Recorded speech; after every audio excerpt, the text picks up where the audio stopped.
ಅಲ್ಲ ಯಾಕೆ ಸರ್ ಪರಭಾಷೆಗೆ ಹೋಗ್ಬೇಕು? ನಮ್ಮ ಒಂದು ಸ್ಯಾಂಡಲ್ವುಡ್ನಲ್ಲಿ ಸಿಗದೇ ಇರುವಂತ ಕಲಾವಿದರ ಅಂತ ನನ್ನ ಅಲ್ಲ, ಕ್ವಶನ್. ಅದೀಗ ಪ್ಯಾನ್ ಇಂಡಿಯಾಗೆ ಹೋಗಿದೆಯಲ್ಲ ಕನ್ನಡ ಚಿತ್ರರಂಗ. ಹೌದು. ಆ ಪ್ಯಾನ್ ಇಂಡಿಯಾದಾಗ ಎಲ್ಲ ಭಾಷೆಗೆ ಹೋಗಬೇಕು ಅಂತ ಪರಭಾಷೆಯಿಂದ ತಂದು ಇಲ್ಲಿ ಆ್ಯಕ್ಟ್ ಮಾಡಿಸ್ತಾರೆ. ಅಲ್ಲಿಯ ಭಾಷಿಕರಿಗೆ ನಮ್ಮ ಕಲಾವಿದರು ಇದ್ದಾರೆ ಅಂತ ಹೇಳಿ ಅವ್ರು ನೋಡ್ತಾರೆ ಅನ್ನೋ ಕಾರಣಕ್ಕಾಗಿ ಪರಭಾಷೆಯವ್ರನ್ನ ಬಳಸ್ಕೊಳ್ತಾರೆ. ಆವಾಗ ನಮ್ಗಳಿಗೆ ಅವಕಾಶ ಸಿಕ್ಕಲ್ವಲ್ಲ ಸರ್? ಸಿಗಲ್ಲ. ಕರ್ನಾಟಕದ ಅವಾಗ ಕಲಾವಿದರು ಹಿರಿಯ ಕಲಾವಿದರಿಗಂತೂ ಇನ್ನ ನಶಿಸಿ ಹೋಗ್ತಾ ಇದೆ. ಎಂತ ಇಲ್ಲ. ಇನ್ನ ಕಲಾವಿದರಿಗಂತೂ ಇವಾಗ ಇಲ್ವೇ ಇಲ್ಲ. ಅದೇ ಅವಕಾಶ ಸಿಕ್ಕಿದ್ರೆ ಪೇಮೆಂಟ್ ಇಲ್ಲ, ಪೇಮೆಂಟ್ ಸಿಕ್ಕಿದ್ರೆ ಅಲ್ಲೋ ಇಲ್ಲೋ ಈ ತರದ್ದು ಒಂದು, ಮತ್ತೆ ರೆಸ್ಪೆಕ್ಟ್ ಸಿಕ್ಕಲ್ಲ. ಇವಾಗ ನೀವ್ ಹೇಳಿದ್ರೆ 4 ಜನ ಬಾಡಿ ಗಾರ್ಡು, ಕ್ಯಾರವಾನು, ಈ ತರದವ್ರಿಗೆ ಮಾತ್ರ ಇವತ್ತು ಬೆಲೆ ಅಂತಂದ್ರೆ ನಮ್ಮ ಚಿತ್ರರಂಗ ಎಲ್ಲಿ ಹೋಗಿ ಮುಟ್ಟಿದೆ ಸರ್? ಮೊನ್ನೆಲ್ಲ ಒಂದು ರೀಲ್ಸ್ ಅಲ್ಲೆಲ್ಲ ನೋಡಿದೆಮ್ಮ, ಒಬ್ಬರು ನಟ ಅವರು ಎಲ್ಲಿಗೆ ಯಾವುದೋ ಫಂಕ್ಷನ್ ಬರ್ತಿದ್ದಾರೆ, ಅವ್ರ ಹಿಂದೆ 4 ಜನ ಬಾಡಿ ಗಾರ್ಡ್ಸ್ ಓಡ್ ಬರ್ತಿದ್ದಾರೆ. ಯಾಕೆ? ಅವ್ರನ್ನ ಬೆಳೆಸಿರೋದು ಕನ್ನಡದ ಪ್ರೇಕ್ಷಕರು ತಾನೆ. ಪ್ರೇಕ್ಷಕರೊಂದು ಕೈ ಕೊಟ್ಟರೆ ಏನಾಗುತ್ತೆ, ನಮಸ್ಕಾರ ಮಾಡಿದ್ರೆ ಏನಾಗುತ್ತೆ, ಸೆಲ್ಫಿ ತಗೊಂಡ್ರೆ ಏನಾಗುತ್ತೆ? ಈ ಬಾಡಿ ಗಾರ್ಡ್ಗಳು ಯಾಕೆ ಅವ್ರನ್ನ ಅವಾಯ್ಡ್ ಮಾಡ್ಬೇಕು? ಹೋಗೋ ಅಂತ ಯಾಕೆ ತಳ್ಳಬೇಕು? ಹೌದು. ಆದ್ರೆ ಇವರು ದೇವಲೋಕದಿಂದ ಬಂದವರ, ಇವರು ಕಲಾವಿದರು ತಾನೆ. ಹೌದು. ಅದು ನೋಡಿ ನನಗೆ ಆಶ್ಚರ್ಯ ಆಯಿತು ಮತ್ತು ನಗು ಬಂತು. ನನಗೆ ಯಾವತ್ತಾದ್ರೂ ಈ ತರ ಆಗುತ್ತಾ ಅಂತ ಯೋಚನೆ ಮಾಡಿದೆ. ಆಗ ನನ್ಗನ್ನಿಸ್ತು, ಆದ್ರೆ ನೀವು ತುಂಬಾ ಸರಳತೆನಲ್ಲಿ ಬದುಕ್ತಾ ಇರುವಂತ ಮನುಷ್ಯರು ಅಂತ ಕೇಳ್ಪಟ್ಟಿದೀವಿ. ಯಾಕಂದ್ರೆ ನೀವು ಕೆಳಗಡೆ ಇವತ್ತು ಎಂತ ಸುಪ್ಪತ್ತಿಗೆ ಮಂಚ ಕೊಟ್ರು ಮಲಗಲ್ಲ, ನಾನು ಕೆಳಗಡೆನೆ ಮಲಗ್ತೀನಿ ಅಂತ ಹೇಳಿ ನೀವು ಈಗಷ್ಟೇ ಹೇಳಿದ್ದೊಂದು ನನಗೆ ನೆನಪಿದೆ. ಮತ್ತೆ ಯಾವುದೇ ಇಂಟರ್ವ್ಯೂಕ್ಕಿಂತ ಮುಂಚೆ 1 hour ಮುಂಚೆನೆ ಬಂದು ನಮ್ಮ ಜೊತೆ ಡಿಸ್ಕಷನ್ ಮಾಡಿ ಸರಳತೆಯಲ್ಲೇನೆ ಬದುಕನ್ನ ಸಾಗಿಸ್ತಾ ಇರೋರು ಅಂತಾನು ನಾನು ಕೇಳಿದ್ದೀನಿ. ಈಗ ಶೂಟಿಂಗ್ ಯಾರು ನನಗೆ ಟೈಮ್ ಕೊಟ್ಟಿರ್ತಾರೆ, ಸರ್ 8 ಗಂಟೆಗೆ ಬಂದಿರಿ ಅಂತ, ನಾನು 7 ಸ್ಪಾಟಲ್ಲಿ ಇರ್ತೇನೆ. ಮೊನ್ನೆ ಸಿದ್ದು ಪೂರ್ಣಚಂದ್ರ ಅವ್ರ ಹತ್ರ ಒಂದು ಡಿಸ್ಕಷನ್ ಹೋಗಿದೆ. ಅವರೊಂದು ಸಿನಿಮಾ ಮಾಡ್ತಿದ್ದಾರೆ. ಅವ್ರ ಹತ್ರ ನಾನು ಸ್ಪಷ್ಟವಾಗಿ ಹೇಳಿದ್ದೀನಿ. ಅವ್ರ ಮನೆಯಲ್ಲೇ ಇತ್ತು, ಅವ್ರ ಕಿಚನ್ ತೋರಿಸಿ ಹೇಳಿದೆ, ನೋಡಿ ಇಷ್ಟೇ ಅಗಲದ ಒಂದು ರೂಮ್ ನನಗೆ ಕೊಟ್ಟರೆ ಸಾಕು, ನನಗೆ ಬೇರೆ ಏನು ಬೇಡ. ಅಲ್ಲಿ ಏನು ಹೆಂಗೆ ಮಲಗ್ತೀರಂತ ನನಗೆ ಬಿಟ್ಟಿದ್ದು, ನಿಮಗೂ ಅದಕ್ಕೂ ಸಂಬಂಧ ಇಲ್ಲ, ಇಷ್ಟೊಂದು ರೂಮ್ ಕೊಡಿ ಅಂತಂದೆ. ಅದೆಲ್ಲ ತೀರ್ಥಹಳ್ಳಿ ಕಡೆ ಶೂಟಿಂಗ್ ರೆಡಿ ಆಗ್ತಾ ಇದೆ, ಗೊತ್ತಿಲ್ಲ ಯಾವಾಗ ಶೂಟಿಂಗ್ ಅಂತ ಗೊತ್ತಿಲ್ಲಮ್ಮ. ನಿಮ್ಮ ಒಂದು ಇದರಲ್ಲೇನೆ ಬಂದಂತೆ 2016ರಲ್ಲಿ ಒಂದು ರೋಚಕ ಘಟನೆ ಆಯಿತು. 2 ಮಕ್ಕಳನ್ನ ಸೇವ್ ಮಾಡಿದ್ದೀರಾ ನೀವು. ಆ ಒಂದು ಒಂಟಿ ಸಲಗದಿಂದ, ಆ ಒಂದು ಆನೆ ದಾಳಿ, ಅದರದ್ದು ಸನ್ನಿವೇಶದ ಬಗ್ಗೆ ನಮ್ಮ ಹತ್ರ ಹಂಚ್ಕೋಬೇಕು ಅಂತಂದ್ರೆ ಅದು ತುಂಬಾ ಪ್ರೌಡ್ ಫೀಲಿಂಗು. ಯಾಕಂದ್ರೆ ನೀವು 2 ಮಕ್ಕಳದು ಜೀವ ಉಳಿಸಿದ್ದೀರಾ. 4 ಮಕ್ಕಳು. ಮುನ್ನಾರಲ್ಲಿ ಶೂಟಿಂಗ್. ಅದು ಏನಾಯ್ತು ಅಂದ್ರೆ, ಈ ಪೋಖ್ರಿ ಸಿನಿಮಾಗೆ ಕತೆ ಬರೆದ್ರಲ್ಲ ವಿ ಪ್ರಭಾಕರನ್ ಅಂತ, ಚೆನ್ನೈ ಅವರು ನಮ್ಮದ್ರಲ್ಲಿ ವಿಷ್ಣುವರ್ಧನ್ ಸರ್ ಆಕ್ಟ್ ಮಾಡಿರೋಂಥ ನಮ್ಮ ಯಜಮಾನ್ರ ಸಿನಿಮಾಗೆ ಅವರೇ ರೈಟ್ರು, ನಾಗಭದ್ರ ಸರ್ ಡೈರೆಕ್ಷನ್, ನಾನು ಕೋ ಡೈರೆಕ್ಟ್ರು. ಅವ್ರು ತಮಿಳಲ್ಲಿ ಬರೀತಾರೆ, ತಮಿಳಲ್ಲಿ ಓದ್ತಾರೆ. ನಾನು 6 ಭಾಷೆ ಮಾತಾಡ್ತೇನೆ, ತಮಿಳು ಚೆನ್ನಾಗಿ ಮಾತಾಡ್ತೇನೆ. ಅವರು ಓದಿದ್ದನ್ನು ನಾನು ಕನ್ನಡದಲ್ಲಿ ಸ್ಕ್ರಿಪ್ಟ್ ಬರೀಬೇಕು. ಹಾಗೆ ನನಗೂ ಅವ್ರಿಗೂ ತುಂಬ ಆಪ್ತತೆ. ಅವರೊಂದು ಮಲಯಾಳ ಸಿನಿಮಾ ಮಾಡ್ತಿದ್ರು, ಅದರ ಪ್ರೊಡ್ಯೂಸರ್ ಮಗನೇ ಹೀರೋ, ಮಗನಿಗೆ ನಟನೆ ಬರ್ತಿಲ್ಲ. ನನ್ನ ಬಗ್ಗೆ ಪ್ರಭಾಕರ್ಗೆ ಗೊತ್ತಿದ್ದರಿಂದ ನನ್ನನ್ನು ಅಲ್ಲಿಗೆ ಟಚ್ ಮಾಡಿದ್ರು. ಆ ಹುಡುಗನ ಜೊತೆ ನೀವು ಇರಬೇಕು ಸಿನಿಮಾ ಮುಗಿಯೋವರೆಗೂ ಅಂತ. ಒಳ್ಳೆ ಪೇಮೆಂಟ್ ಇತ್ತು. ಅವನಿಗೆ ಆ್ಯಕ್ಟಿಂಗು ಹೇಳ್ಕೊಡ್ಬೇಕು, ಅವನ ಜೊತೆ ಇರಬೇಕು, ಎಲ್ಲ ಹೇಳ್ಕೊಡ್ಬೇಕು. ಹಾಗೇ ನಾನು ಮಂಗಳೂರಿಂದ ಹೋದೆ, ಮುನ್ನಾರಿಗೆ ಹೋಯ್ತು. ನಾನು ಕೊಚ್ಚಿನಿಗೆ ಟ್ರಿವೆಂಡ್ರಮ್ಗೇನೋ ಹೋದೆ, ಅಲ್ಲಿಂದ ನಾನು ಮುನ್ನಾರಿಗೆ ಕರ್ಕೊಂಡೋದ್ರು. ಮುನ್ನಾರಲ್ಲಿ ಒಂದು ಹಿನ್ನೀರು ಪ್ರದೇಶದಲ್ಲಿ ಶೂಟಿಂಗು, ಒಂದು ದಿನ ಶೂಟಿಂಗ್ ಆಯಿತು. ಮಾರನೇ ದಿನ ಅಲ್ಲಿಗಿಂದ ಒಂಚೂರು ಮುಂದಕ್ಕೆ ಹೋದೆ, ಅದೇ ಹಿನ್ನೀರಲ್ಲೇ ಸ್ವಲ್ಪ ಮುಂದಕ್ಕೆ ಹೋದ್ವಿ. ಶೂಟಿಂಗ್ ನಡೀತಾ ಇದೆ, ಅಂದರೆ ಅಲ್ಲಿ ಅವತ್ತು ಅದನ್ನು ಮುಗಿಸ್ಬೇಕು. ಅವರಿಗೆ ಒಂದು 5-6 ಗಂಟೆ ಆಯಿತು ಅಂತ ಕಾಣುತ್ತೆ. ಅಷ್ಟೊತ್ತಿಗೆ 2 ಆನೆ ಅಲ್ಲಿ ನಿಂತಿದೆ, ಮೇಲ್ಗಡೆ 2 ಆನೆ ಗುಡ್ಡದ ಮೇಲೆ.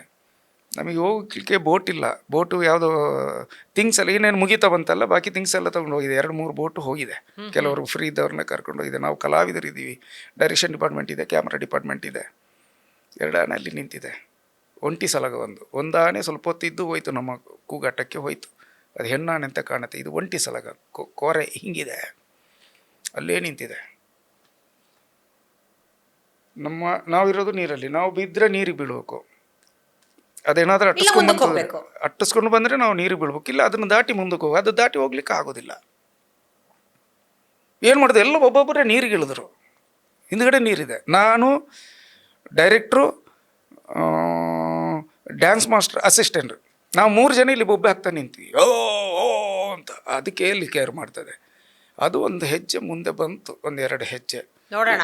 ಇವರೆಲ್ಲ ಕರಿತಿದ್ದಾರೆ, ಬರೀ ಬನ್ನಿ വെള്ളത്തിലേക്ക് ಇರಂಗ ಅಂತ ನೀರುಗಿಳಿಯಿಂದ ಕರೀತಿದ್ದಾರೆ. ನಮ್ಗೆ ಹೋಗಕ್ಕಾಗ್ತಿಲ್ಲ. ಅದು ಮುಂದೆ ಬಂದರೆ ಎಲ್ಲರೂ ನೋಡೋದಾಗತ್ತೆ. ಅಷ್ಟೊತ್ತಿಗೆ ಬಲಭಾಗದಲ್ಲಿ ಒಂದು ಸಣ್ಣ ಊರಿದೆ, ಅಲ್ಲಿಂದ ಬರಲಿಕ್ಕೆ ದಾರಿ ಇದೆ. ಅಲ್ಲಿ ಒಂದು 4-5 ಜನ ಹುಡುಗರು ಬೈಕ್ ಆನ್ ಮಾಡಿಬಿಟ್ಟು ಹೆಡ್ಲೈಟ್ ಆನ್ ಮಾಡಿಬಿಟ್ಟು ಡ್ರಾ ಅಂತ ಸೌಂಡ್ ಮಾಡೋಕ್ಕೆ ಶುರು ಮಾಡಿದ್ರು. ಸಲಗಕ್ಕೆ ಗಾಬರಿ ಆಯಿತು. ಆ ಕಡೆ ಹೋಗೋದು ಈ ಕಡೆ ಹೋಗೋದು, ಮತ್ತೆ ಮುಂದೆ ಬಂತು. ಇನ್ನೂ ನಮಗೆ ಆಸೆ ಬಿಟ್ಟು ನಾನು ನೀರಿಗೆ ಹಾರಿದೆ. ನಾನು ಎಕ್ಸ್ಪರ್ಟ್ ಈಜುಪಟ್ಟು, ನಮ್ಮ ಮನೆ ಪಕ್ಕದಲ್ಲಿ ನೇತ್ರಾವತಿ ಇರೋದು. ನಾನು ನೀರಿಗೆ ಹಾರಿದೆ. ನೀವು ಅವಾಗ್ಲಿಂದಾನೆ ಎಲ್ಲಾ ಸ್ಪೋರ್ಟ್ಸ್ ಅಲ್ಲೂ ನಿಸ್ಸೀಮರಾಗಿದ್ರಲ್ಲ. ಕಬಡ್ಡಿ, ಇಲ್ಲ ಅಂದ್ರೆ ನೀವು ನಿಮ್ಮನ್ನ ಮಿಲಿಟರಿಗೆ ತಗೊಳ್ಳಿಕ್ಕೆ ಆಗ್ತಿತ್ತಾ? ಕಬಡ್ಡಿ, ವಾಲಿಬಾಲು, ಕ್ರಿಕೆಟು, ಈಜು, ಇದಿಷ್ಟರಲ್ಲೂ ಇದ್ದೆ. ಯಾವ್ದು ಬರಲ್ಲ ಅಂತ ಇಲ್ಲ, ಎಲ್ಲನೂ ನೋಡಿ ನುಂಗಿ ನೀರು ಕುಡಿದು ನೀರಿಗೆ ಹಾರಿದ್ರೆ ಎಲ್ಲ ಮಕ್ಕಳ ತಂದೆ ತಾಯಂದಿರಲ್ಲಿದ್ದರು. ಅವರೆಲ್ಲ ನೀರಲ್ಲಿ ನಿಂತಿದ್ದಾರೆ. ಇಲ್ಲಿಷ್ಟು ನೀರಲ್ಲಿ ನಿಂತಿದ್ದಾರೆ. ಒಂದು 4 ಜನ ಮಕ್ಕಳು ಮೇಲೆ ಕೆಳಗೆ ಹೋಗ್ತಿದ್ದಾರೆ. ನೀರಿನಲ್ಲೇ ಮುಳುಗ್ತಿದ್ದಾರೆ ಅವರು. ಆಯಿತು, ಇನ್ನು ಸ್ವಲ್ಪ ಹೊತ್ತಾದರೆ ಅವ್ರ ಕೆಸರಲ್ಲಿ ಮುಳುಗೋಗ್ತಾರೆ, ಆ ನೀರಲ್ಲಿ ಮುಳುಗೋಗ್ತಾರೆ. ಆನೆ ಅಲ್ಲೇ ಇದೆ. ಇವರು ಅಲ್ಲಿ ಬೈಕ್ ರೈಸ್ ಮಾಡ್ತಿದ್ದಾರೆ. ನಾನು ಹಾರಿ ನೋಡೋ 4 ಮಕ್ಕಳು, ನಾನು ಅವ್ರ ಹತ್ರ ಹೋದೆ. ಈ 4 ಮಕ್ಕಳು ನನ್ನನ್ನು ಹಿಡ್ಕೊಂಡ್ರು. ಅದಕ್ಕೆ ಭಯ. ನಾನು ಮುಳುಗಿದೆ, ನನ್ನ ಮೇಲೆ ಅವರಿದ್ದಾರೆ. ಇದನ್ನು ಇವ್ರು ನೋಡಿದ್ರು, ಡ್ಯಾನ್ಸ್ ಮಾಸ್ಟರ್ ಅಸಿಸ್ಟೆಂಟ್ ನೋಡಿದ್ರು. ಅವ್ರು ಬಂದು ಇಬ್ಬರನ್ನ ಎತ್ಕೊಂಡ್ರು. ಇನ್ನಿಬ್ಬರು ನನ್ನ ಹತ್ರ ಇದ್ದರು. ನಾನು ಅವ್ರನ್ನ ಮೇಲೆ ಇಟ್ಕೊಂಡೆ. ಕೆಳಗೆ ನೋಡ್ತೀನಿ, ಫುಲ್ ಕೆಸರು. ಅದರಲ್ಲೇ ಬ್ಯಾನ್ಸ್ ಮಾಡ್ಕೊಂಡು ನಿಂತ್ಕೊಂಡೆ. ಆಮೇಲೆ ಇವರು ಬೈಕ್ನವ್ರು ಸೌಂಡ್ ಮಾಡಿ ಇದಕ್ಕೆ ಡಿಸ್ಟರ್ಬ್ ಆಯಿತು. ಕಾಡಿಗೆ ಹೋಯ್ತು. ನಾವೆಲ್ಲ ನಿಧಾನಕ್ಕೆ ಮೇಲೆ ಬಂದು ಅಷ್ಟೊತ್ತಿಗೆ ನಮ್ಮ ಬೋಟ್ ಬಂತು. ನಮ್ಮನ್ನು ಕರ್ಕೊಂಡು ತೆಳಕ್ಕೆ ಬಂದರು. ನನ್ನ ಮೊಬೈಲ್ ಹೋಯ್ತು, ಒಂದು ಸ್ವಲ್ಪ ಚಿಲ್ಲರೆ ಇತ್ತು, ಅದು ಹೋಯ್ತು ನೀರಲ್ಲಿ. 4 ಮಕ್ಕಳದ್ದು ಜೀವ ಉಳಿಸಿದ ಹೆಗ್ಗಳಿಕೆ ನಿಮ್ದಿದೆ. ಹೆಮ್ಮೆ ಇದೆ ನನಗೆ. ಹೆಮ್ಮೆ ಅಲ್ವಾ ಪೇರೆಂಟ್ಸಿಗೆ? ಪಾಪ ಹೌದಮ್ಮ, ಎಷ್ಟು ತಂದೆ ತಾಯರಿಗೆ ಯಾವತ್ತೂ ಚಿರಋಣಿ ಆಗಿರ್ತಾರೆ ನಿಮ್ಗೆ ಅವರು. ನಮಗೂ ಕೂಡ ಎಷ್ಟು ಪ್ರೌಡ್ ಫೀಲಿಂಗ್ ಗೊತ್ತಾ ಸರ್, ಎಂತೆಂತ ಈ ಥರದೆಲ್ಲ ಕೆಲಸ ಮಾಡಿದ್ದೀರಾ ಅಂತ ಹೇಳಿ. ನಿಜಮ್ಮ. ಬಟ್ ಆ ಒಂದು ಘಟನೆ ಇವಾಗ ನೆನ್ಸ್ಕೊಂಡ್ರೆ ಹೆಂಗೆ ಒಂಥರ ರೋಮಾಂಚನನೂ ಆಗತ್ತೆ, ಭಯ ಆಗತ್ತೆ, ಶಾಕ್ ಆಗತ್ತೆ.